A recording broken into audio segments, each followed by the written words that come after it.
the Cleveland Browns, for I believe the sixth time since 1962, the inaugural playing of this game, will be participating in the 2023 Pro Football Hall of Fame game this coming late summer against the New York Jets at Tom Benson Hall of Fame Stadium. So we will be christening in three Hall of Famers on these former teams. Joe Thomas with the Browns, Darrelle Revis, and Joe Klecko for the Jets will be christening their enshrinements with an exhibition game being played in Canton, as if we didn't have more incentive, Mitch, to be trying to get tickets to this event and trying to goad old Mellow Tones into getting us some passes for this special event.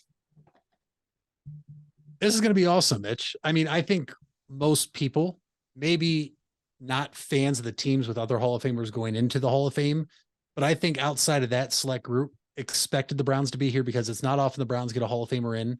It's very often that they would even have an opportunity to play in a game like this. And by doing this now, you're going to get a giant crowd because you're an hour away from Cleveland. Here in Northeast Ohio, all around, you're mostly Browns fans, with the exception of, you other fans that are fans of a team in another state. Which wrong. You can call them wrong. You can call them wrong. Yeah, they're wrong. They're wrong. That's all it is. They're wrong. This is going to be fun. Now, listen, if there's anything I know, none of the starters are going to play in this game for the Browns because Kevin Stefanski doesn't believe in that. And then you wonder why they look so slow in the couple games they start in the season. So no, I don't think Deshaun Watson will be playing. I would love him to for just one series. I would love to see a number of these guys play because I think they need it. I think it's been pretty apparent, Mitch, that they need to play. I mean, the Chiefs play in the preseason, and then usually week one, they look like the Kansas City Chiefs.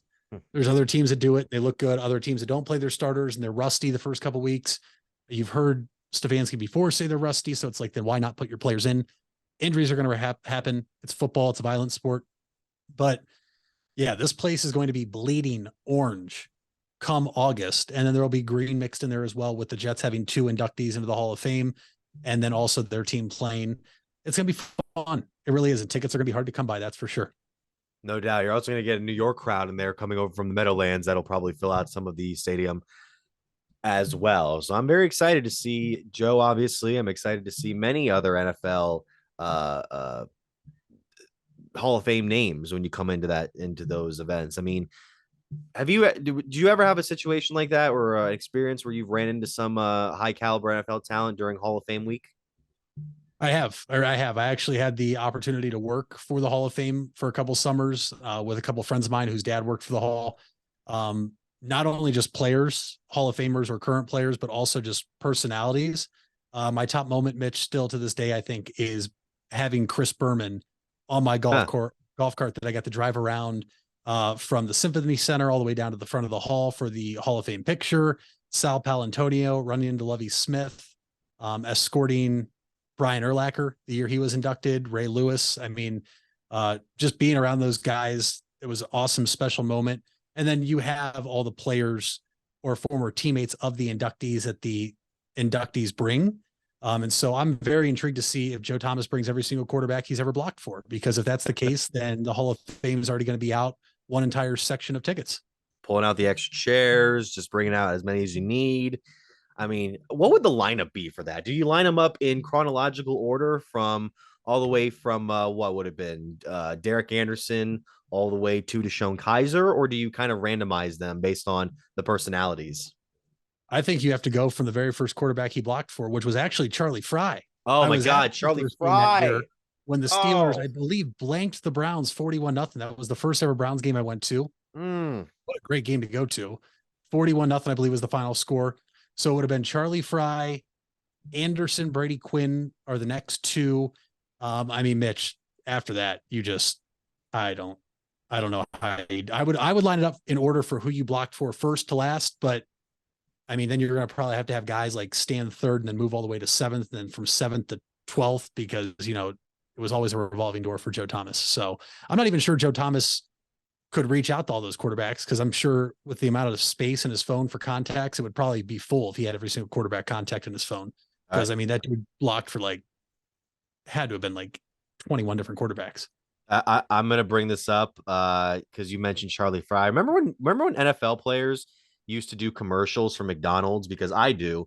And you remember this classic that we have here. Yeah. Oh, look at that. Let me see if I can turn the volume up on this thing. Oh my goodness, man. This is taking me back. This was like the first time I ever saw an NFL centric team. I know they'd done that before because they had what's his name? Michael Dean Perry Yeah. on the McDLT on it. Yeah, look at this. Braylon. Braylon Edwards. Oh. Would you like some extra fry? Get it? Because he's a fry. Get it?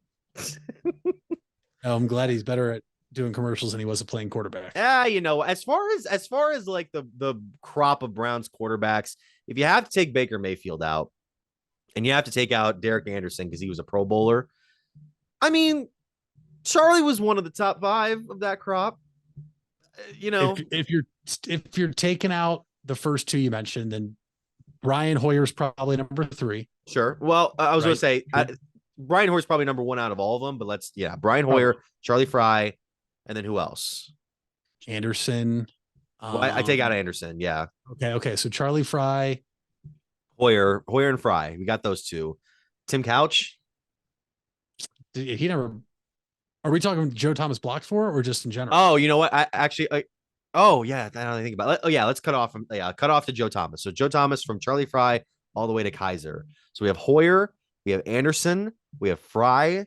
I mean, we were usually just like 2-14, 3-13, or 4-12. I'm trying to think if we had any 5-win seasons in there. I'm not putting Johnny Manziel in there just because I don't think you can. That's what sucks. I don't think you can. Jake Delhomme. Jake Delhomme. Okay, I can see that because there was some hype there when he came over from Carolina. I can give you that. Seneca Wallace. I was just gonna say Seneca, but I don't know if you can do that. You had Seneca. You had Jason Campbell. I think he played Jason Campbell games. He was in there. Yeah, RG3. RG3. Yes. Chad Lewis. Josh McCown. Austin Davis. Deshaun Kaiser. I'm getting depressed. Geez. I mean, there's a bunch we're still missing. I'm trying to think off the top of my head right now.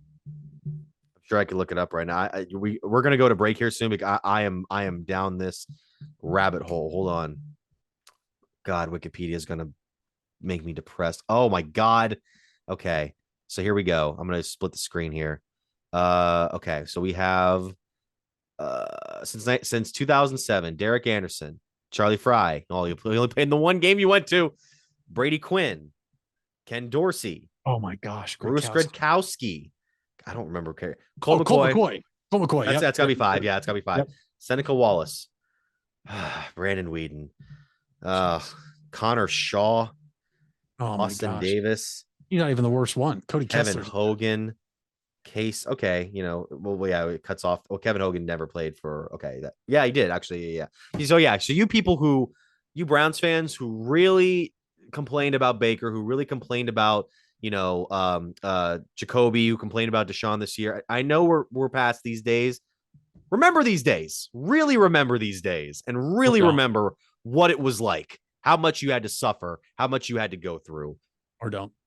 I don't like to. That's true. You could do that too.